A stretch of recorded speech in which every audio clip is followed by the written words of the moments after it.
In all of American television's history, Rod Serling is one of its greatest writers. While he did write some films as well, it's his TV work which is truly immortalized. Most of this fame comes from The Twilight Zone, a series that all of you know about even if you haven't seen it. But what people don't always know is that when he was starting out, Serling worked for Playhouse 90. Playhouse 90 was produced by the likes of John Houseman, and it presented made-for-TV movies that fit a 90-minute frame. The series debuted in 1956 with 2 entries written by Rod Serling.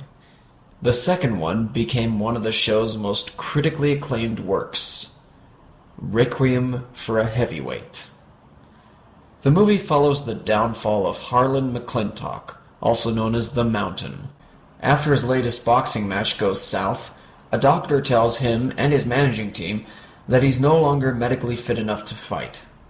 His manager, Maish, is furious about this because he's got debts that he needs to pay off, while the old cutter, named Army, is more concerned about what McClintock is going to do now that he can't box anymore. We follow the former boxer as he tries to find work doing something else, but it's clear that he's got no real skills outside of his former trade. Maish, meanwhile, finds an opportunity to further exploit McClintock, and he uses emotional blackmail to persuade McClintock into helping him pay his debts.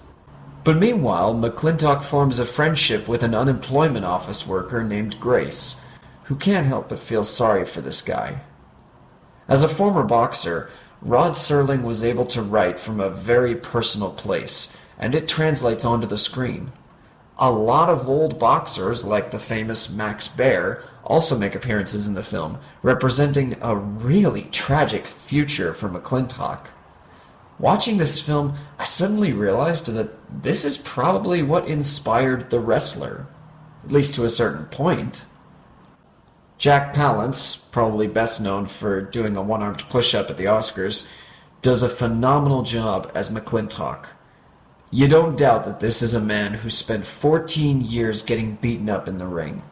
But he's also got a shy awkwardness of a man who isn't a talker, who made boxing his entire life, and now doesn't know what to do with the rest of it.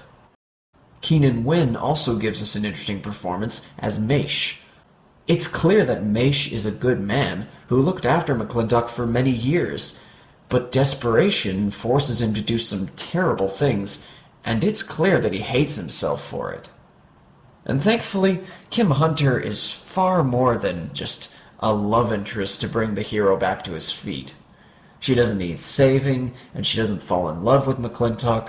She's just a person who sees a man more beaten up and worn out than she's ever come across before.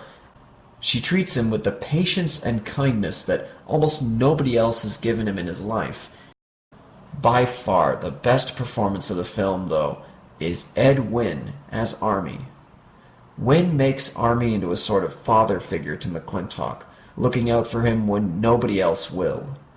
2 of the film's most powerful moments involve him, and the depth of emotion which he puts into his performance almost moved me to tears. Requiem for a Heavyweight has been hailed as one of the greatest examples of live television drama in American history, and I agree with that praise. It's one of Rod Serling's best scripts, and it features some truly great performances. And despite the low budget and the fact that it was made in the 50s, I think it still holds up, at least as a period piece. There's a restored version of it on YouTube at the time of this recording, and if you've got the time, I really suggest you check it out.